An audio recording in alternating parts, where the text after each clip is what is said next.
Hey everyone, welcome back to Hidden Power. This is a Pokemon podcast. Today we're going to be talking all about the Generation 9 legendary Pokemon. There's a lot to cover. My name is Dusty Gogo. We also have Lumiose Post. Hey guys. And Soul Silver Art. What's up? Guys, I would love to hear what you've been doing in Scarlet and Violet. Fitting in well with the theme for today's episode, I guess. But I have all of the Ruinous quartet, and so I am focusing on getting them all EV'd, IV'd, all that. Just finished Chimpao last night, which I found out was just already jolly. So that saves me, 20,000 for the nature mints. I haven't done any competitive anything in this game yet. I mean, have you been raiding? Because if you've been raiding, that's a big part of it. I've been doing a lot of raiding I've been having people come into my game. I think it's fun to see other people in your game, even though there's like kind of a limit on what you can actually do and interact with. It's still fun to just see the other player with their Pokemon running around. And also they've been giving me access to and carrying me through level 6 and 7 raids. So that's been fun. It's certainly been nice to have like you said, it's a much more limited multiplayer than like other games. But this is certainly a huge step up from Sword and Shield, where people would clip to be walking over lakes and stuff, Yeah, that's true. It's kind of funny that you say that, but we still have plenty of flipping through any kind of whole map. The whole map. It's still there. It's still not walking on water anymore, so it's a step up. What have you been up to? At least you can interact. I have just been playing through it still. I'm taking my sweet time, like I've said multiple times, and literally I got to a new part of the map today, or last night actually, and it was just a whole new experience all over again. So I'm enjoying it fully. It's the part where I'm about to face Orthworm, the Titan.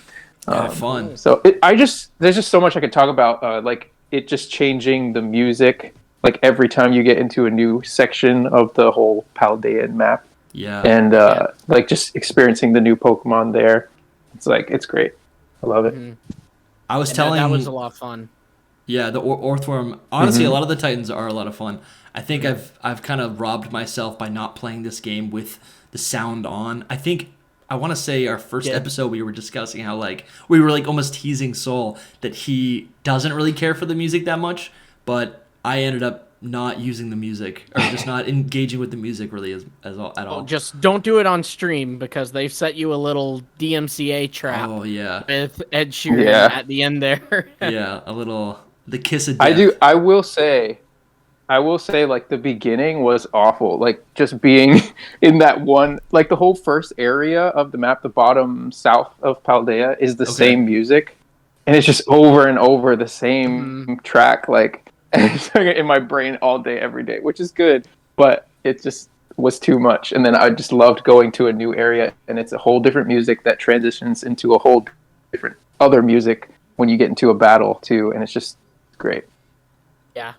I guess this would be a good segue into our theme, but one thing I really, really appreciated, I'm still in the whole connectivity with friends mode here. Mm-hmm. But I had Scarlet, my wife had Violet, so she's riding Miraidon around, and I'm riding Koraidon around. We joined our games together, and I sent my Cyclozar out, and so I have a picture. I wish I could flash it up for you all, but it's of us running Koraidon, Miraidon, Cyclozar is right in between us running, and it was cool to get that shot, 'cause That's awesome. To jump into the topic, let's talk about all the legendary Pokemon. There seems to be two main categories, right? I think there's two main categories. There's the Paradox Pokemon, and then there's the Ruinous Quartet. I think a lot of people might categorize Koraidon and Miraidon kind of in their own category, but I understand these Pokemon to be Paradox. I don't know. Yeah. So what do you guys have any, first takes? How do you guys feel about these different types of Pokemon? Let me start really quick. Okay, yeah, go for it. I just wanted to say that there's one thing it's a controversial topic actually, saying that Paradox Pokemon are legendaries. People will definitely be on us about it. Sure. But basically Paradox Pokemon aren't... Yeah, I figured. Paradox Pokemon so far have not been classified as legendary Pokemon. The only ones that have been are Koraidon and Miraidon. But it's debatable. Yeah, I would push back a little bit. I mean, we just got, I think there's the first update, we found out about which Pokemon would be eligible for the official tournament, and the Paradox were also excluded from that. But they did exclude them separately. Like they said, legendary Pokemon are excluded, as well as the ancient and future forms. Okay, yeah, that's fair. That's fair. Yeah, but I think it's going to be, for one, this is going to be like our flashbacks to the whole Meltan thing, where is Meltan Gen 7, Gen 8. But I would say that it's definitely not in favor that paradoxes are legendary. But the way I see the whole like Koraidon, Miraidon are paradoxes but are also legendaries is I see it kind of like how Solgaleo and Lunala were. There's Ultra Beasts, and Solgaleo and Lunala are an Ultra Beast. But if you look at the coding, Ultra Beasts like Blacephalon, Naganadel, they're all listed as a sub-legend. But Solgaleo and Lunala are listed as a, major legend, I guess would be what you call them. Yeah, so that's interesting that you say like the code, right? I feel like there's classifications of legendary Pokemon in our universe and then also in lore in the Pokemon universe. I'd agree. Yeah, and I think also I think that's also fitting that the blinds are kind of blurry in both cases, right? As far back as Generation 1, Arcanine was still is categorized as a legendary Pokemon, right? Love that. We call a certain subsect of Pokemon pseudo-legendary Pokemon, even though they're not legendary Pokemon. But in our universe, in our metagames, they're so powerful that we had to dub them, something beyond the average Pokemon, right? And then you can even look into there's I feel like there's two different tiers of Pokemon. We would call it the box legendaries, and those typically have massive base stat totals, where then you have a lot of the trios, right? I think of the legendary beasts, for example. They don't really have the best base stat totals. So even though that they're legendary, I think in our universe they're not even that powerful, right? So what gives them that legendary classification? Yeah. Well, and then you break it down even further. You have the mythicals, and then you have Pokemon that Game Freak treats very special, but they're not legendaries. I think when I played through Gen 4, I was 8 or 9 years old, and I firmly believe that Rotom was a legendary Pokemon. I firmly believe Spiritomb was a legendary Pokemon. Yeah. And had it not evolved, I didn't know, because I'd first seen Lucario in the Lucario and the Mystery of Mew movie, so I didn't know it had a pre-evolution. So I thought it was a legendary when I saw it in the movie. When I saw that it evolved from something, I was like, oh, okay, then it's not a legendary. But then the funny thing is, now we do have legendaries that do evolve, things like Cub Food type. Yeah. So they've really thrown a loop to us. It really all comes down to how we as people kind of, to get really deep with you guys on a deep level, it's people, how they classify their own things in their mind. And I think Game Freak's just we'll just leave it to them to kind of decide. But the problem is we have some people that are so serious about I joke around on Twitter. A lot of people, you can't get it because it's text, it's not, there's no way to tell how I'm talking. But I really don't care a lot about, if it's specifically this is a legendary because it has a base stat total of this or that. And I mean, there's ways to classify things and there should be organization, but it's you got to give it a little leeway. Well, it's only, it makes sense that, Pokemon's been around for February will be 27 years. So it makes sense that Game Freak's not going to hold the same, standard that they've held legendary Pokemon in. They were going to do, because used to, legendary Pokemon were Pokemon that were standalone. They could not evolve. Well, then you had Cosmog and Type Null came along. Game Freak was always going to, at some point, do an evolving legendary because that's exciting. They gotta do something to get us hype, right? And that did get us hype. What, a legendary Pokemon that can evolve, Yeah. That's funny you say Type Null, because I don't even consider that a legendary, even though I know it is a legendary Pokemon. But it is. To me, I'm that's literally it's man-made. How can a legendary Pokemon be man-made? Exactly. That is kind of a whole nother thing too, is Type Null's a man-made Pokemon. How can that be? Or then here you go. So Ultra Beasts are classified as legendary, right? But then the description of the Ultra Beast is that they're everyday regular Pokemon common Pokemon in their universe. Like how Poipole is a starter. Exactly. Poipole is a starter. So I feel like, and then it is right there. It's like it really just comes down to the interpretation of, or the perspective of whatever main characters, whatever region we're in. However they deem a legendary, that's what it really is. Right. I'm really convinced at this point that Game Freak has just left it completely like open-ended in all of that stuff. Even when they're developing these things, I think evolving is like the best word they could have ever used for Pokemon transforming, because they like literally they are constantly evolving or allowing space for their ideas to evolve, if that makes sense. You know, like it's just nothing is set in stone, I think, when they create something.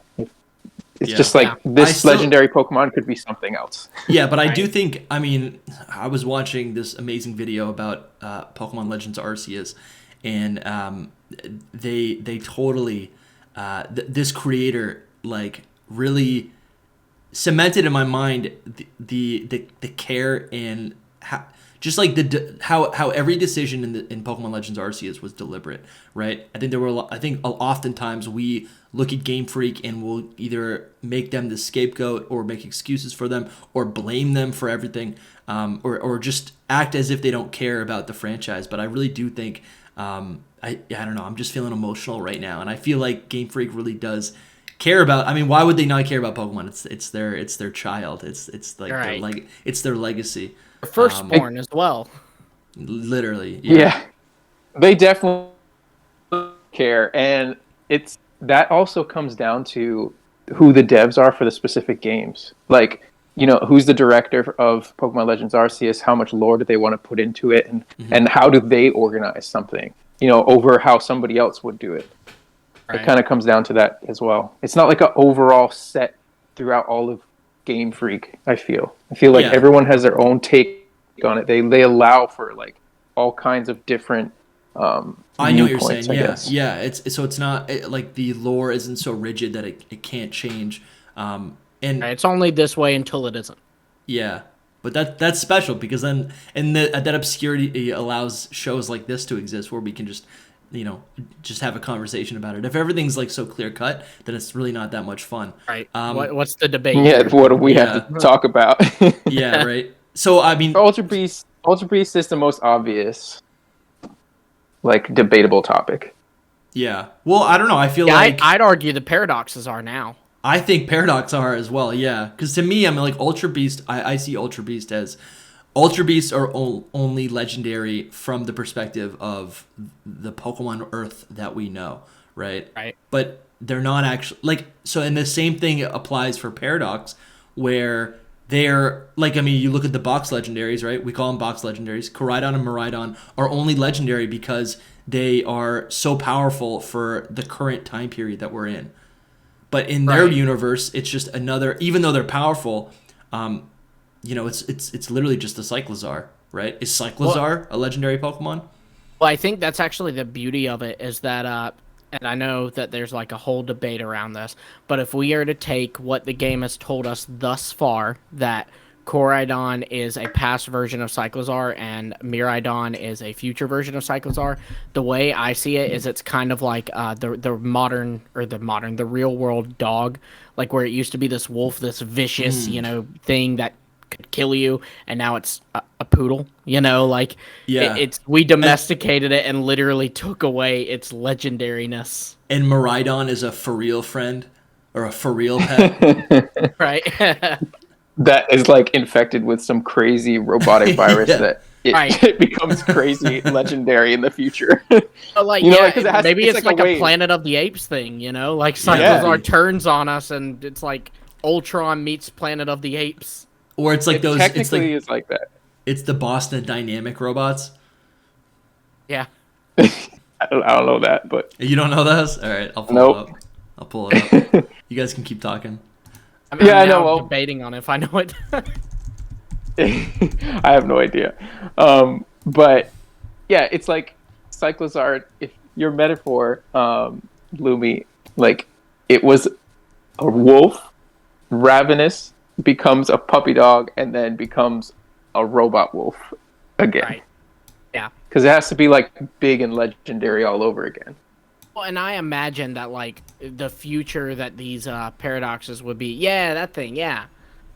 Oh, This is Cyclozar. This is what my dog Ivan will become in a billion years. perfect. But he can only be like one of him because he has to be legendary, basically. Yeah. Well, that's the thing. There's only one of them in our universe. Actually, there's not. That's not even true. There's two of them. Two, yeah. Two, yeah, it's true. Yeah, we think it is interesting to think like this future that Miraidon would be from, like all these paradoxes, these future paradoxes are from Iron Hands, Iron Thorns, all of them, and it really has to make you wonder what the heck happens in the future, to where seriously. everything is metal, and not only that, but like Cyclozar had to not only adapt to be metal like all these other Pokemon, but had to get back those, legendary traits. Had to get back that high base stat total and everything. Yeah. How do you guys interpret that? Because the past paradox it's easy to understand. It's literally just an ancient form, something that's had evolved or adapted to a harsher climate. But in the future, I mean, I don't think all things will be artificial, or it's like, I don't know. I guess I don't know. It's like my brain doesn't assume everything's going to be metal. Maybe there's some sort of I could see us all wearing like Google Glass, or there's like the Elon Musk chip right in the back of our brains. Right. Like, oh boy, that I'm not saying good or bad. I'm just saying like that I could understand that in the context of science fiction. But yeah. I don't imagine that like we will actually be metal and then like still procreate like human beings. That doesn't make sense to me. I have two thoughts on that. Yeah. My first thought is, or I guess three really. My first thought is that who said that humans were alive then? No, maybe humans have died out and it's just true. metal Pokemon. Then for two, I took also over. kind of think that these future Pokemon could not be Pokemon at all and be like, say humans did something. Think about in our world that we have like global warming and pollution and all this that kind of is threatening different life and all. And so say humans in the Pokemon world have just totally messed up their world, and now all these Pokemon have died off, so they have tried to rebuild them using like what little DNA material they have left, but they're essentially like robots with like it's like 99% robot, 1% the Hariyama DNA we have left, Yeah. I think to answer your question, like if you look at the books and the descriptions for each one of them, and I think we talked about this a little bit in a previous episode, but for most of the future ones, there's like descriptions that some of them are from like freaking aliens, like right.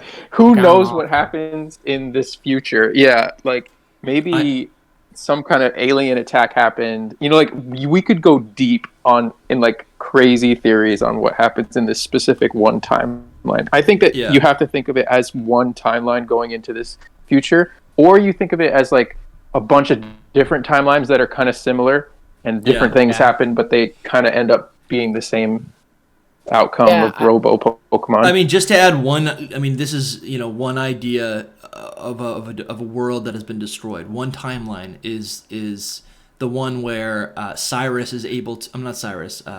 Team Flare is able to destroy the world and bring it back in their image, right? To only have like a beautiful world. Obviously, that's like a messed up, false idea of a future. But maybe what happens is everything gets destroyed and then built back as like artificial AI. Yeah, perfect. Cool. The perfect Pokemon. Yeah, the perfect Pokemon. I mean, these are pretty cute Pokemon. One I do also think about like the whole thing from what game was it? Ultra Sun, Ultra Moon. I almost said Sun and Moon, where you go to get Guzzlord. It is like while it is an alternate dimension, it is just kind of it's an alternate timeline, really, not even a dimension, because you're in Howoli City, you're in the Alola region, but it's just one where Guzzlord has just gone rampant and destroyed it all. And then you have the theories that Guzzlord was really just a Zygarde that like got corrupted, because James Turner, correct me if I'm wrong, he even said that like the Guzzlord looking like Zygarde was intentional too. So cool. I mean, there's all kinds of thoughts there, but I imagine that this is kind of very similar to that. But then that would beg the question: what makes a paradox different from an Ultra Beast? Yeah, so They are from alternate timelines. Yeah, so like in that example, the Ultra Beast is just a separate timeline. I'm sorry, yeah, a separate dimension, and we access the Ultra Wormhole. We go through it, and we're in a familiar location, just in a different reality. I think the paradox are very similar. It's obviously though like you're so far into the future or past. Lumi, we talked in another episode about DLC time travel, and I've been thinking about that a lot since then. I think that would be a lot of fun to just That'd be so sweet. To just pop back out into the area 0 in the future or past, and there's like new Pokemon, or really just to get answers from Sada or Turo. Yeah. But maybe save that conversation for a little bit later. Right. Yeah. So Koraidon is dragon fighting, right? We call it the box legendary, but in the Pokedex, it is classified as winged king. So Koraidon, right, is like a traditional Pokemon name, but it still has that paradox name that all the other paradox Pokemon have. Winged king. Miraidon, dragon electric. Its paradox name is Iron Serpent. It's kind of interesting to me how these Pokemon have both of these classifications, but we don't actually have traditional Pokemon names for the other paradox, right? I understand. I think both of these names are really like Winged King. Actually, okay, now I have another thought. I'm thinking now Winged King, Iron Serpent. That format of a paradox name is probably the depiction or of the adventurer or the human, whoever wrote the Scarlet and Violet books. That's probably correct, right? Yeah. And then I would say so. And then the professor named, be it Sada or Toro, they're the ones who named Koraidon, Miraidon, but we're not able to be there for the naming of Iron Bundle or Screamtail. Sure. And I part of me, this is what we were talking about earlier about like unsolved questions. Part of me wishes that Game Freak would give us names, like maybe in DLC they go, oh, the actual name for Iron Bundle is, I don't know, Mechie Bird. That was not Mechie Bird. Mechie Bird, yeah. Mechie Bird in the comments below. So, right, so like part of me wishes that could be a thing, but maybe we become the adventurer, we become the professor, and are able to nickname these Pokemon whatever we want and give them that name. There are a lot of people who are doing that. Like there are a lot of people already, who that's cool. Like are kind of. I haven't seen ones that I remember, but I've seen people who's like, nah, Brute Bonnet's not acceptable. We're calling this, and then insert a name here. How about Jiggly Tuft of hair? That'd be good. Jiggly right? Tuft of hair. Yeah. Well, the of hair is implied. No, tuft of hair. I like that. Jiggly tuft of hair.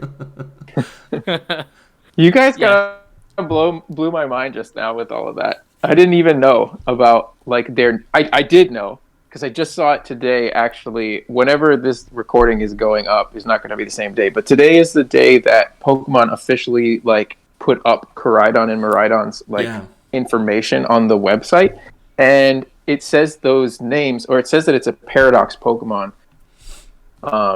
And I had no idea that they have like actual Paradox Pokemon names. So that's huge for DLC. Like you were saying, we could get real names for these guys for all the other. And even if they don't change the names like in the Pokedex, maybe like forever we'll just know these as Sandy Shocks or whatever, which is probably true. I still think it'd be kind of fun if some of the professors are like, or maybe there's like a new like team of people who like are studying the Paradox at the academy. They get wind of it because we're the first ones to explore it. I don't know, whatever. Maybe it's Arvin. But then just to get some dialogue around that, I think would be interesting. It makes me wonder if, first off, if the paradoxes that we know are coming in DLC, if they'll have like an actual name like Koraidon, Miraidon, or if they'll be that's something interesting. Kind of wild like Sandy Shocks or Iron Brute or Iron. That's Iron Brute. Yeah. Iron Brute. I was actually going to ask. I I was actually going to ask you guys how you've been doing with those names. Like, I think I got all of them down. Like, I know every single one. Like, I don't have any of the them back down. of my hand. I know Really? Scream. If I hear them, it's like if I hear them, I know. I know Yeah. Slitherwing and I know Screamtail. Great Tusk I know that. Actually, honestly, yeah, maybe I'm starting to get them. I think Slitherwing, Roaring Moon, Screamtail, Sandy Shocks, Great Tusk. Dusty, do not go down. No, go back up. Oh, sorry. Now try to name the Violet Paradoxes. 7. They're so much easier. They're so much easier. Iron Hariyama, Iron Delibird, No, you gotta name Iron their names. Curlia. This is not right. No. I said it. Those are the ones, right? No. I truly don't know. There's Iron Really? Tusk. No. Is that not it? Iron Treads. Oh my Iron God. Treads. Iron. What are they? I don't even know the ones. Iron. We should have made this a game. Iron. There's Iron Valiant. I know that one Yes. because I've been using. Again, shout out Sarah. Shout out Lumios' wife for trading me the Iron Valiant that I've been using. I think it's level 85 now. Yes, she does want to know how Chompy Boy and the others are doing, Dusty. They've been boxed. Chompy Boy. They've all been He boxed. named his Iron Jugulus. He is named Chompy Boy. Yeah, let me see. Oh, Iron Moth. I should have known that. Yeah, they've all been So boxed easy. at the moment. There's a lot of Pokemon. This is my entire experience with Scarlet and Violet. I just like want to use everything, and I'm not committing to anything, so nothing's like strong enough to do the strong raids. So I'm trying to. Oh, Iron Hands for raids, man. Hands for raids. Oh, is it good? Okay. Oh yes. Okay. Belly drum plus 140 drain punch. attack. Holy moly. And it gets belly drum and drain punch. You just belly drum and then you get all your HP back with the next drain punch. That's awesome. I love that. That's gonna be the next Conkeldurr. Hopefully. It's gonna do a lot, I think. Yeah. It's definitely one of the strongest. I think if people use that or Pommet, because Pommet's the same type, but then Pommet has the I forget the name. I think it's Revival Blessing, the move where it revives a Pokemon. Mm-hmm. Yeah, that's it. I think Iron Thorns is a bad name. It's not very thorny. Well, it's from the thorns on its back. So like without it like activating, let's say, it doesn't have like any spikes on its back. So the thorns like pop out of its back. That's what it's from. Okay. Yep. Like if you Google it, like the picture in its Pokedex picture, it's got it with its thorns coming out of its back, and they're even like kind of glowing, so you can tell that they're, Oh thorns. yeah, I see it. Yeah. Oh, That's next question. Yeah. Regular Tyranitar or Iron Thorns? Regular Tyranitar. Regular Tyranitar. I knew you guys would say that. At Everyone the moment. will say it. At the moment. Iron Thorns is cool. Iron Thorns I is love it. so cool. Iron Thorns is so cool. But it's just, we've seen like Mecha Tyranitar's been played around with in the games and the anime already. And just to me, you can't beat the classic. I think back to, when we were watching the Silver League anime, and they get to Mount Silver to return Ash's Larvitar, and there's that Tyranitar shooting its hyper beams. Man, can't beat it. Yeah, I think Iron Thorns looks a little too stiff for me. I think that's what it is. Yeah, I do. Yeah. Sol, you have done a lot for my appreciation of the future Paradox. I really have been going through the game, looking at all the different animations. I made sure to look at how they look when they're moving, when they fall asleep. I think it really is. They're very special Pokemon. I want to see more. I still think Iron Treads is one of the worst designs. But I really do. I'm starting to love all of these Pokemon. Iron Valiant has been my ace. Iron Valiant, Ceruledge, and Nice. And who else? Someone on Twitter That traded one me a name. shiny Go-Goat. So I've been training that up. I got my Charizard. My team's looking pretty good right now. Nice. Not for Pretty neat. competitive, but I'm glad I could have helped you with all of that. Yeah. I will say that Iron Thorns is kind of the least animated one out of all of them. He just Yeah. Which is funny because you'd think that'd be the one they put the most work in. I'm surprised Roaring Moon's counterpart is because all of them have. I can't remember what their base stat total is. It's either 530 or 570. I think it's 570. Except Roaring Moon and Iron Valiant have a 590 base stat total. Which And is I was essentially- really Yes. shocked that it wasn't Iron Thorns and Roaring Moon. So this circles back right to where what we were talking about earlier. Are Roaring Moon and Iron Valiant like actually legendary, and the other ones aren't? Because those two are specifically, even if you look at the dex order, they're behind. They're like after the pseudos and like split from the other paradoxes. It's kind of crazy. I would still say no, because the fact that, like, so Roaring Moon specifically, Salamence has a base stat total of 600 because it's a pseudo legendary. 600 club is what they call it in Japan, I believe. Well, they specifically made sure to put Roaring Moon at 590, and just them being so specific about putting it 10 below the amount that would make it at least a pseudo or a legendary makes me think that that is their way of just, with its base stat total, saying, nah, it's not legendary. Yeah. I mean, I agree. I wasn't going to say that it wasn't anyway, but I see it kind of like, I think Volcarona was kind of put later in the decks because it was, it wasn't a legendary, but it got special treatment in that game. You could only get the egg for Larvesta or catch the Volcarona, which was a static encounter in the Ruins, Yeah, that one's another really good example. I always thought that was legendary. Of a legendary, yeah. Right. Yep. Yeah. I think it was. I think it was meant to be at one point, and then they changed it. That's a personal theory, but yeah.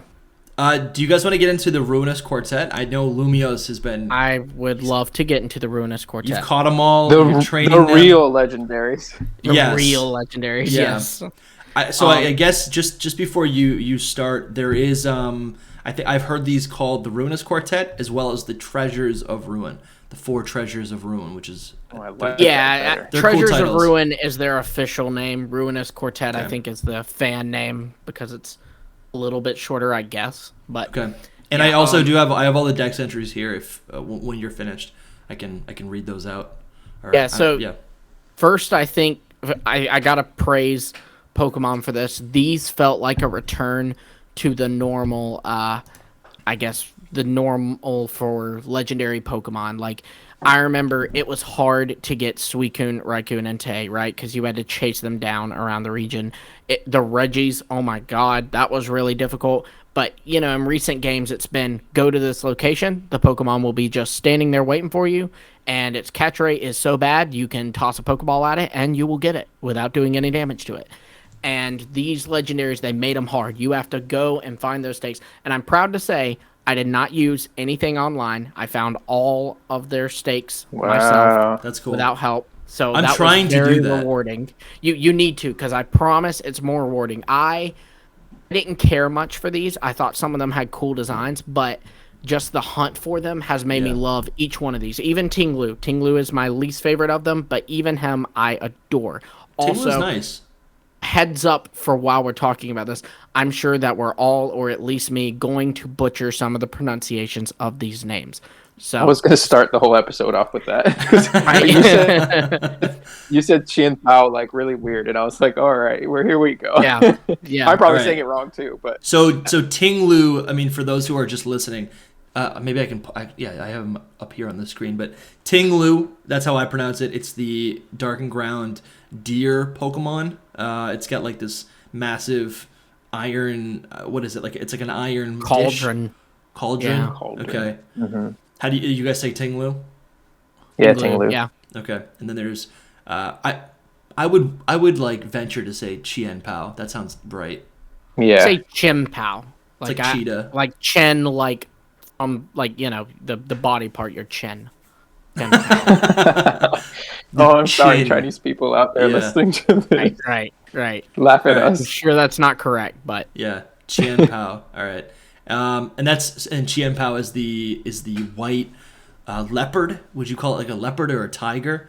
It's supposed to be a snow leopard, but I'm gonna be honest, it has a lot of similarities to a stout as well. It's like a little snake, weasel, ferret thing. Yeah, weasel. This could be paradox. It's definitely a mix for it. It's just funny too, because it's funny. The debate on it is it a leopard or is it a weasel? And the debate with Sneasel was always, is it a cat or is it a weasel? And it was also Dark Ice. It's our other Dark Ice. So that's a good point. Funny. Yeah, that's interesting, dude. It's intentional. They had to have done it intentionally. That's It's like what I think is. you don't know if it's a leopard or a weasel. Yeah. Okay, so yeah, this thing, I want to capture these things so bad and like use them, but I don't want to cheat. They're a lot of fun to use. Yeah. So then we have Wo Chien. Chen, yeah, I say Chen. Wo Chien. That's how I say it. I don't know that that's right. That probably isn't. How do you say it, Saul? You have to die with us. Oh, Wo Qian. Okay, Wo Chien. Yeah. Right. And this is the dark and grass snail-looking thing. I love him. He's so cool. What is Just cool. What is the ruin in it? The scroll on its back. Oh, it's a scroll. It has on. This is so freaking cool. So like the whole thing with these is that they were gifts given, or not gifts, but rather treasures given to this king that used to rule over Paldea. It was a vessel, swords, these scrolls, and then these beads, which is the fish. And he ended up kind of he was a really greedy king, and so these things came alive from his greed and became Pokemon. And Wo Chin's scrolls is said to have like all of his evil deeds written on his scrolls, which I think is so cool. This is gonna be one of those things. Intense. Yeah, this is gonna be one of those things like the original dragon. We'll never get an answer. Yeah. Like, who is the king? Was the king? Probably not. Yeah.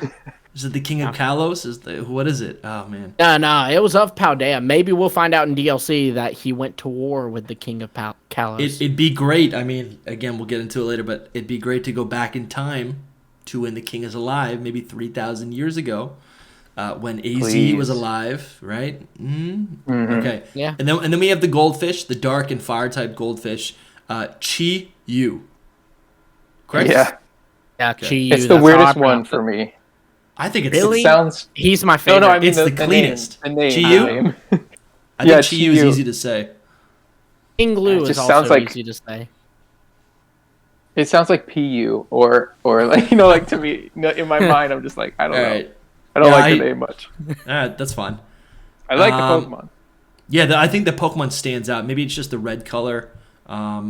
It Well, just I feels love very that like, it's an aquatic Pokemon that's not water type, and in fact, Sure. quite the opposite. It's fire type. I thought that was really neat. Do we have here? Let's look at what the. So okay, Tinglu is Dinglu in French and German. I'm trying to see if there's like a translation, or is Ting is Tinglu? Does that mean something in Chinese? Yes, it does. I'm working on this stuff as we speak. Okay. Like I've been trying to talk to my Chinese friends about what they could mean. Apparently, they don't really mean that much, but Okay. yeah. So I'm I'm in the really very beginning simple. stages. Because On I'm noticing. Bulbapedia, it has it written down, and it says that. So its name origin for Bulbapedia, this is for Tinglu specifically. It says Tinglu and Dinlu, which is Dinlu is its Japanese name, may be a combination of, and I'm going to butcher the pronunciations here, but Ding, which is an ancient Chinese cauldron, and Lu, which is deer. So it's literally just cauldron deer. But this is actually funny because, and just in speaking with a bunch of people about leaks and all that, a lot of it comes from China. So I've spoken to a lot of Chinese people, and they've been saying that like Pokemon names in general for them are just like literally describing what it looks like, and that's I've it. heard of like that, their yeah. their Yeah. names are not interesting. Squirtle is like turtle, right?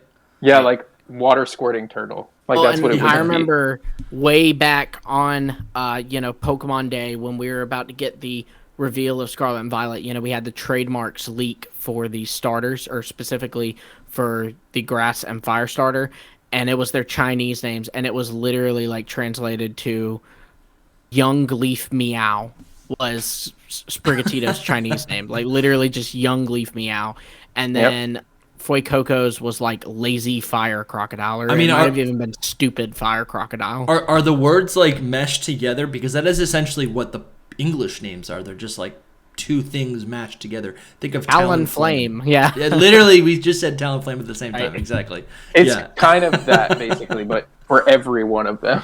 Okay, Like that's interesting. So these Chinese names apparently, so from the research that I've done so far, is just that they mostly focus on the artifact, and then that's like their main identity is the artifact, and then maybe they talk about them being the animal specifically. Yeah, like it says for Qin Pao that Qin Pao is a combination of Qin, which is the Chinese word for sword, and or Bao Qian is the Chinese word for treasure sword, and then Bao is also Chinese for leopard. Well, my big question is Qian is also Qian is in Qian Pao and Wo Qian. Yeah. So that people who speak Chinese are like writhing listening to us say I was trying to figure this out with like absolutely zero, maybe 1% knowledge of some kind of Chinese. It's Mandarin. fun. I mean, I'm trying to get into this. I honestly, just hearing Lumi like describe the origins of these Pokemon actually gets me super pumped for like. I mean, the game actually wouldn't be like very dark, but like I'm like, oh, dark type. These are like. These are like there's like mysterious evil afoot. I'm thinking of they are the magic really cool. of Game of Thrones, and I'm like imagining like a Chinese region where it's like Assassin's Creed or something. Well, and I think another really neat thing about them is so they're really mysterious. Like when you get them in the game and all, like it just kind of tell you what they were, and they tell you the little fairy tale about them. Yeah. But then when you collect them all, they just give you nasty plot. Like there's not really much reward for getting them all other than them themselves. Yeah, well, that's and the so reward. I wonder if there's like going to be something to do with them in DLC, and that's kind of where we can move into the third legendary, which while not appearing in the game is like seen in the game in the sense that you can find them in this book. And the interesting thing is it says that like he's a disc Pokemon. He seems to have similarities to a turtle. And so a lot of people are thinking that this could be kind of the world turtle. And that originates that idea of the world turtle or world tortoise in some versions of it. It originates from Hindu mythology or also in Chinese mythology. So I would love if they tied these into the world turtle somehow, or rather the third legendary somehow, because they're all Chinese in origin. Yeah, that's the thing, though, isn't it? Like, that was my next question for the Ruinous legendaries. Like, why are they Chinese? Like, why do they have Chinese names? It's so well, and Pokemon's been doing a ton of Chinese stuff lately. I mean, you think ever since the in Sword and Shield, you had a few references to it with like Copperajah, and that made sense because of the UK's ties to like India, and Indian elephants are also in China as well. But then in Isle of Armor, you get the whole whole island is very Chinese thing. You have the dojo, martial arts, Urshifu and Cubfu, and then Legends Arceus, you have Enamorus and them kind of bringing the Kami Quartet back into it, and also the little guild of people who are they're travelers from another region was called the Ginkga Guild, and the Ginkga tree is like a really popular tree in China. So it's weird. I'm still on the train that China or India, because I know there's a lot of political unrest, if you will, between Japan and China. But I think either China or India is Gen 10, and this is them kind of laying the seeds for it. Yeah, if there was no like political shenanigans going on, like I would be on the China train, no doubt. I'd be like, this is it. It's going. Gen 10 is China. And there's too many hints. I do still have to wonder if that even matters to them, because like we say, oh, well, there's political things, so they wouldn't do a China region. But they've literally partnered with a Chinese company to make Pokemon Unite. And that's like one of their big games right now. Like it's got a VGC bracket. It's that's a really great point. They've marketed the heck out of it. I mean, to the point that's depressed some of us because we thought that was going to be a reveal of a new Pokemon. Turns out it's just Unite again. But all of that is something to think about. And they also know that they do have, while there is political unrest, they still know that they have a huge market of fans in China. This is what I'll say about that, and without getting too crazy political or anything. Like I said, I talked to a lot of Chinese people. One person that I spoke to, like, they can't get Pokemon Scarlet and Violet. Like they can't. It took them forever to get an actual copy, like probably 2 weeks after the game came out. That's why there's so many leaks and like illegal things that go on with Pokemon, because however the Chinese government works, like they can't allow some of this stuff to get in there. I don't know. It's just crazy. So I don't know. Based on what I've heard from Chinese people, they don't believe that it could ever happen. But then again, why can't Game Freak just make a game that doesn't say that it's China, doesn't at all like point to China, but still be like a Chinese region? Does that make sense? Like it's just a landmass. That's why I think they could put do a whole India. bunch of. Yeah, no, I'm just saying like they already have Chinese-based Pokemon, right? So you just make a whole bunch of Pokemon based in China, and you put them in a random continent and not call it anything Chinese, and you have a Chinese region without even involving China. So, I mean, the whole bamboo area in Paldea, like there's, you go there, it's very Chinese in its vibe, but also like the music that plays is like, it's a very Chinese, tune, I guess. Mm-hmm. So I really have enjoyed all of these like new regions that are like very obviously based on real world locations.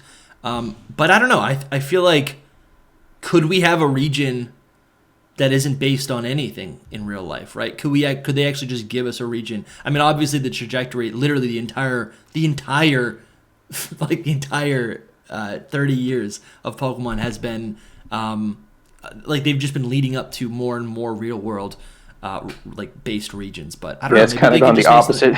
It really has. But I'm wondering, like, I mean, is that something that is the fact that Paldea is based on Spain, is that something that like helps with promoting this game? Because like a huge sector of people can just be like, oh, it's like it's just easy to understand, right?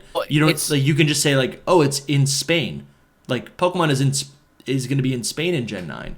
That's well, probably it's like also way more than that. Like it's also a thing of like, remember when the map dropped, you have fans, not just people who lived in Spain or Portugal, but you have fans who like we're dissecting the map and like, oh, I did some research and it looks like this town is based off of Valencia in Spain, and it looks like this area is based off of this, and you have people going, that's when definitely they fun to do. Show it and people realize, oh, this is, because I think we all got from the first trailer, it was a Iberian Peninsula region, and so you have people speculate like, oh, well, since it's an Iberian Peninsula region, maybe we'll get an Iberian pig for a Pokemon, and maybe we'll get the Spanish Imperial Eagle, all that. It fuels speculation, and that's talk of their game, which is marketing for their game. And God knows they can't do the marketing. No, that's totally true. I wonder how much that matters to like my friend who like plays video games but doesn't care about Pokemon, but will play the new Pokemon game. Like, how much will that actually matter to them? It probably matters quite a bit, because then I think it also allows, I think basing a region on something that actually exists in real life allows you to kind of like lean into it saves probably a lot of time for world design, because you can lean on to things that have already existed, right, and take those inspirations. I'm just thinking about this. I've never really considered it, but yeah, could Pokemon put out a game in a new region that's not based on something so obviously from the real world? They could just make an Asia region. I don't think they ever will. Yeah, because they never have. I think they will just kind of, because sometimes they like mix match things too. Like you take Galar for example. Yeah, Galar had, even though Isle of Armor they outright stated it's based off of Isle of Man. Isle of Man doesn't have no Chinese dojo and Chinese towers on it, and they all train in martial arts. That is not Isle of Man at all. And then also, even like aside from that Stoan side, there's nothing British about that. And then Glimwood Tangle, that is more fantasy element. There's nowhere like that anywhere in the world, with the whole fairy tale mushrooms and all that. Yeah. It's probably easy enough for them to just be like, let's make the region this size, and then they kind of just fill it in with whatever they want to fill it in with. There's always clear references, like the Naranjar Uva Academy is very clearly La Grada Familia, and Sagrada. And Sagrada. I'm sorry. I apologize. And then I don't have it in front of me. I did my videos on what was what ages ago. Okay, Yeah. I've tapped out. But It's all then good. you have Wyndon is very clearly both in appearance and in its name. It's London. Yeah, Wyndon. Yep. Yeah. It's really interesting to think about. I don't even know. I'm like almost.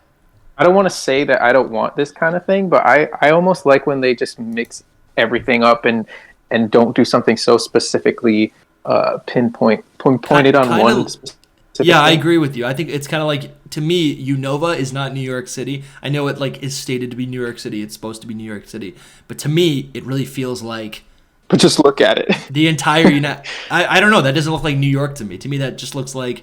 I mean, No. there's no mountain range in New York. There's not two mountain ranges in New No. York. To me, it feels like the United States. And then you have the desert section. I feel like Midwestern. Unova was the first time that they really like tried to get international and like try to make a region off of a specific, really, really specific place. I don't know. The Japanese ones, they obviously felt at home in those, so they felt a little different. And Unova was like kind of like, oh, it's America, kind of. Yeah, because it's true. Looking back at even Johto, I mean, we love Johto, right? But Johto is just as boring as Kanto geographically. Geographically. Not here. I mean, literally, it's just a bunch of In this forests. space. It's forests, mountains, No, I and agree. water. The Whirl Islands, my friend. Is water, and we have that in Hoenn. It's we not have that in, water. It and has we have that in whirlpools and Sinnoh. a nice sea dragon under it. Yeah, Yeah. Did you call Lugia a dragon? He is a dragon. Look, Lance It's a made sea it clear dragon. in It should Pokemon be. Masters that there Yeah, is that a is cool. difference between the dragon type and dragon Pokemon. Charizard is a fact. dragon Pokemon, but not a dragon type. Oh, okay. Wait, are we counting Pokemon Masters though? Because I literally said that Pokemon have never made up their own region. I don't know if Pokemon Masters region is based on anywhere. It is based off of something. I can do a quick search and see, but I remember people saying it was based off of something. I thought it was just like a random Pangea. Yeah, thing. I don't always. know. So I was talking about the main series titles, but there definitely are regions that like are Right. kind of feel like, wait, what is this even? Well, actually, you know what? I think But for they spin-off all are games. based off of something, except for maybe the Unite one, but that's because it's like just an island. It's probably based True. on something. Here's something kind of random that touches back on the paradox. Birdkeeper Toby had a theory. He kind of was like, what if the paradox become or get reclassified as forms of like Sandy Shocks is a form of Magneton when they move over to Pokemon Home. I don't think that's gonna happen, but I thought it was kind of interesting, and I didn't bring it up earlier. That's funny that you bring that up because I like cringed through that whole video. I love Birdkeeper Toby, but I was like, no, bro, this isn't it. This is not it. I think it's don't think that's interesting. gonna happen. I think it's interesting because like here, where was it? These are the paradox Pokemon. But if we look at the current list of the current listing of the Paldean decks, we have the Ruinous quartet, and then we have weirdly Koraidon and Miraidon separate from the other paradox, and then we have Tinkaton and that whole line. Well, that's not the actual dex, is why. Yeah. So, but why are they that classified deck is here? Yeah, I that's what I'm honestly saying. think Like, what is the it purpose of all this? I think it's because of when they made them for the game. Because like you'll notice that Toedscool and Toedscruel are way down at the bottom. Yeah. and we But know Wiglet- that they were originally supposed to be. It was supposed to be a Magikarp and a Gyarados convergent coincidence, whatever you want to call it, an Yeah. R fake. Whoa, big spoilers. Yeah. I mean, is it a spoiler? Crazy It's data, revelations. you know, it's No, not I'm kidding. in the game. So where No, does I'm just where saying does for like people Cerebi that get? haven't even heard of that. Yeah. Do you want to explain that, Lumi? Yeah, so every Pokemon is classified as something like encoding. Like I remember Yamper was classified as dog and its evolution was classified as dog too. It's always very, very simple like that. Well, convergent evolutions, regional fakes, whatever you want to call them, Pokemon like Wiglet and Toadscool, they are always classified as some word, and then I don't remember what it is. So do you remember the word that they use to kind of say that they're original fake? Oh, no. No, Okay. I don't. Well, it's that, and then you have Diglett, and then for Wugtrio, it's that word, then Dugtrio. Well, for Tentacool and Tentacruel, or Toadscool and Toadscool rather, you would think it would be that word Tentacle and that word Tentacruel, right? No, it's actually, for some reason, it is that word Magikarp, that word Gyarados, implying that originally these slots were going to be a convergent evolution that was based off of Magikarp and Gyarados. Yeah, so that'll be DLC, right? It has to be. I hope so. Probably. I really hope so. Another interesting thing about that is you'll notice that while Wiglet and Wugtrio are in the game, so is Diglett and Dugtrio, and I think that was intentional. But Tentacool and Tentacruel are not in the game, but Magikarp and Gyarados are. Yep. It is very weird and suspicious. Anyway, so you're you saying about third legendary? Yeah, let's talk about third legendary. I We guess could do a whole video on this, to be honest. I guess I'm still confused We by could. this deck's listing on Cerebi. Well, like I It's said, I think it's a just mess. how they. I think it's just ones that came after Koradon Miraidon. I think that is like late game additions. Okay. Is Speculation Joe, based off of Toadscool being there. So is Joe using like the code? Is he categorizing based on the code? Yeah, that's all you can do right now, because you figure in the past we had an actual national dex that would show you, like there was a big thing in Unova where Victini actually came before Snivy, and that had never been done before and hasn't been done since. So he just always takes the code and does it. You won't really know the dex order until like The guidebook. either the official guidebook, or even like the TCG will show their official dex number, I'm pretty sure. All right, that makes sense. Yeah. Let's talk about the third legend. We did talk about it a little bit, but I guess I feel like I feel like, how do you think I'm most curious about how the third legendary is going to be worked into the game? Is it going to be a paradox? Is it going to be? I don't think it'll be a paradox. I don't think so either. It's its own thing. In fact, Dusty, you and I recorded a video. I don't know if it'll be going up before or after this, but where we talked about how this Pokemon is kind of, it's a return to, or it could be a return to, like our classic legendaries, where legendary Pokemon used to be, like in the context of the Pokemon world, essentially gods, right? Yeah. Like Kyogre and Groudon are these horrifying monsters that can just ruin everything. Palkia's the controller of space, Dialga time. Yeah. Giratina is Satan, Yeah. But you have now Koradon, Miraidon. What do they do? Yeah, they're just really powerful. cool, They're just and powerful they're very Pokemon. powerful, but they don't really do anything. And same can be said for They're our Zacian, friends. Zamazenta, Solgaleo, Lunala. But this third legendary really has the potential to be a return to that, like where they're almost like godlike in terms of what they do. And one of those things comes from a theory about paradox Pokemon, which is that they are not what the game tells us. The game tells us that they are future or past Pokemon, the ancestors to Donphan, or the descendant of Donphan in the case of Great Tusk and Iron Treads.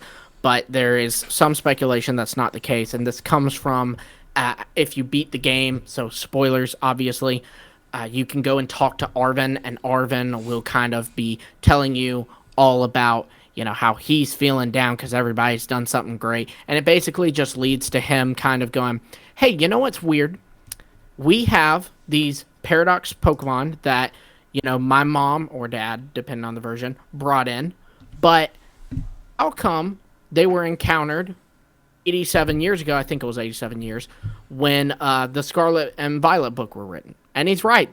That's kind of weird. If they were only brought into our time in the last 5 years, how come explorers were seeing them 87 years ago?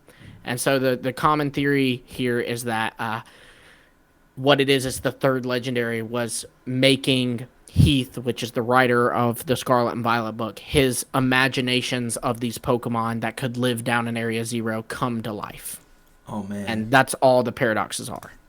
It's that they're actually just little make-believe Pokemon. That's incredible. And these things are kind of backed up by leaks. So it's a little Kind of sketchy. backed up by leaks. Kind of. It's still think there's little holes in this. I still think there's a lot of holes in this. But it's what we will debate for something months. to hold merit. Yeah, it's something that the Pokemon Company saw that we had a field day going as Meltan Gen 7 or Gen 8, and they said, let's have them keep doing this. So yeah, it's true. I think that one of the main leaks that people probably overlook a lot is that a lot of the answers to like this game, it's not finished in this base story, and it will be finished in the DLC. So I think that there's more to the whole story than what we just get. And I think that makes sense, because even aside from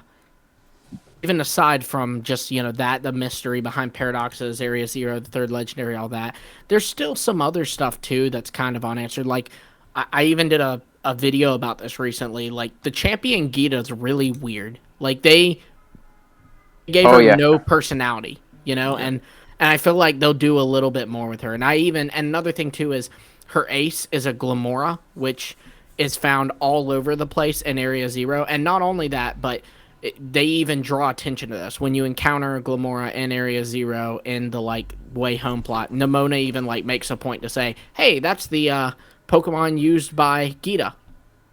And so they want you to make that connection. There is something going on there with Glamora and the third legendary and Gita.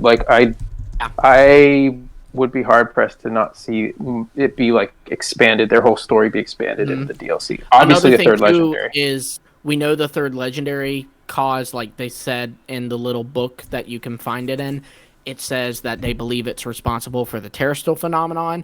Well, they also make a point to say in Glamora's deck entry that they make a point to say it looks very similar to Terra Crystals. Its petals look very similar to Terra Crystals. Yep. I feel like Glamora, because Glamora is not even that powerful. I really feel like Glamora isn't just in some way not from our current timeline. That's how I understand it. I mean, it does appear elsewhere. Is Glamora legendary? Yeah, right. I'm maybe. Totally kidding. I mean, it's such a weird Pokemon, and it does evolve, which would also be right? Because I guess this is. I mean, what is the definition of a Paradox Pokemon? Is it? Just it's not weak. It has a base stat total of 525. Yeah, that's pretty good. Yeah. It's a weird Pokemon. It looks otherworldly. It does not feel like it grew naturally in Paldea. I've said this several times. I've said this several times on this podcast, and I will keep saying it. It looks like something that's out of James Cameron's Avatar. Yeah. Let me pull that up. Glimmet is really pointless, by the way. I don't like it. Yeah, it is. I keep forgetting it exists, to be honest with you. I like how you just looked up James Cameron. I got podcast brain. I'm trying to do two things. You better be careful out here. On that. But anyway. Just look up Pandora, because that's the... Pandora. Well, Pandora Avatar. Pandora Avatar. Yeah, because Pandora is also a jewelry store. Wait, what? Yeah. Pandora's a lot of things. Pandora Avatar. You see? It looks like Earth. Yeah, I can see that. Yeah, it would fit. But yeah, the biggest thing with the third legendary is it being related to Terrastal. I'm pretty sure that that's its whole thing. I think it will also have to do with paradoxes, but it's not as obvious. I think they'll tie it with at least the Paradox East and Paradox Swords of Justice. Yeah, I don't know. So I've been flashing up images of Entei from the third Pokemon movie. Yeah, Entei's trying to create a reality for this little girl to actually... So anything she wants. It's a pretty cool movie. It's actually the Unknown doing it. It's the Unknown are creating it for her. Yeah, and that's one thing is they create an Entei that has the voice of her dad. Because she lost her dad to the Unknown. And what I think, just the way I'm trying to imagine this third legendary now, if what we're talking about is real, is that this third legendary is just where it's just what do you interpret? And then it's trying to interpret and recreate a reality based on a limitation of knowledge of whatever's in these books. Yeah, I'm still doing basic research on this guy right now. So there's a lot that still needs to be uncovered. There's one page in the Scarlet and Violet books in the game that talks about like a protector of all these crystals or something. And I think it's supposed to be a third legendary. I forget. I think we should definitely do like a deeper dive on the third legendary. And we need to do a whole video just for it, the Paradox, Suicune, and Rizzion, because there's some anime stuff to talk about with that as well. We've been getting a lot of really cool comments. They're fun to look at, respond to. We definitely want to hear your comments below. We read all of the comments. So if you really have something to say, if you guys are enjoying the show, like I said, comment, like, subscribe. If you're on Spotify, you can rate the show. Hashtag MechieBird in the comments below, guys. Oh, yes. Yes, MechieBird. Hashtag MechieBird. Awesome. Thank you guys so much for watching. Good. We'll see you soon. Bye. Bye-bye. See ya.